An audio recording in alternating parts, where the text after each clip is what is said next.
भोजपुरी की नई जानकारी के लिए हमारे साथ जुड़े ये लाल रंग का सब्सक्राइब बटन क्लिक करें और बेल आइकन को दबाएं, जिससे नई वीडियो की जानकारी आप तक पहुंच जाए। जान लीजिए सब्सक्राइब करना बिल्कुल फ्री है।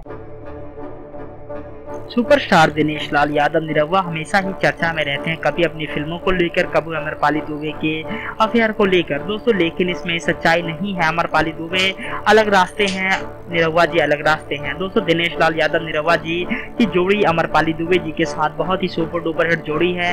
इसी को देखते हुए दोस्तों एक और फिल्म साइन की है दोनों ने एक साथ। उस फिल्म का नाम है बलम सिपाहिया। दोस्तों देखिए कुछ इस तरह से देखेंगे सुपरस्टार दिनेश लाल यादव फिल्म बलम सिपाहिया में। दोस्तों ये है 2018 की शुरुआत में आने वाली फिल्म बलम सिपाहिया। 2017 के आखिर में रिलीज हो सकती है, लेकिन दोस्तों ये अभी निश्चित नहीं हुआ है। दोस्तों दिनेश लाल यादव निरहुआ की इस फिल्म में होंगी, साथ निभाएंगे अमरपाली दुबे निरहुआ के साथ। दोस्तों निरहुआ जी एक हवलदार का किरदार निभाएंगे और बहुत ही जबरदस्त कॉमेडी फिल्म देखने को मिल सकती है हमें। दिनेश लाल यादव निरहुआ और अमरपाली की जोड़ी। दोस्तों इस फिल्म के निर्देशक होंगे प्रेमांशु सिंह और इस फिल्म के निर्माता होंगे शिव नारायण सिंह।